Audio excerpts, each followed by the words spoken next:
Hello and welcome. These are the stories trending at this time on NTA International. I am Charles Alpha. Nigeria and Kingdom, as preparation for the 2025 Hajj exercise gets underway, the federal government has signed a memorandum of understanding with Saudi Arabia to facilitate seamless Hajj in 2025. A statement by the media aide to the Minister of Foreign Affairs, Abdul Qadir Al-Qasim, says Minister of Foreign Affairs Yusuf Tugar facilitated the signing of the MOU, which the chairman of the National Hajj Commission of Nigeria, Professor Abdullahi Saleh Usman, signed for Nigeria, while the Deputy Minister of Hajj and Umrah, Dr. Abdul Fattah Mashat, signed on behalf of Saudi Arabia. Al-Qasim explained that the MOU will facilitate the smooth conduct of Hajj pilgrimages for Nigerian pilgrims, as they outlined the responsibilities and expectations of both nations, including accommodation, transportation, and healthcare services, thereby enhancing the overall welfare of Nigerian pilgrims.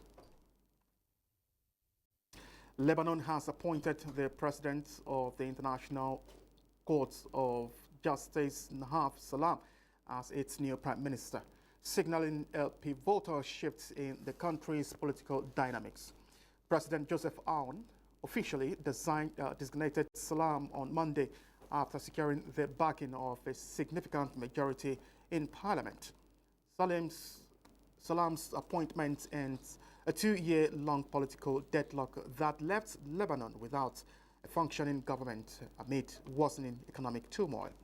A report says the international jurist Nawaf Salam arrives at the presidential palace in Abuja 1 day after Lebanese President Joseph Aoun named him prime minister with the mandate of forming a government to pull the war-scared country out of its economic crisis. Salam is a 71-year-old jurist and diplomat. Initial Israel-Hamas swap to free 33 Gaza hostages is underway as protesters in Jerusalem call on the government to sign the Gaza hostage deal.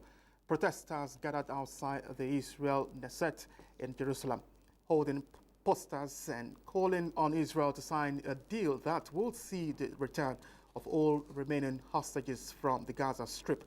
The first phase of the Gaza truce deal being negotiated in Qatar will see 33 Israeli hostages released. Sources close to the talks and Israeli media said on Tuesday mediators, Qatar, Egypt, and the United States have intensified efforts to clinch a deal in recent days, with a source briefed on the negotiation telling media earlier on Tuesday that a final round of talks was due to begin in Doha. Two sources close to the talks, speaking on condition of anonymity, told media that an initial swap would involve the release of 33 hostages in return for Palestinian prisoners held in Israel's jail. And NATO countries on the Baltic Sea met in Helsinki on Tuesday, looking to boost security following the suspected sabotage of undersea cables widely blamed on Russia. They are expected to announce a NATO patrol mission monitoring activities above and on the sea surface.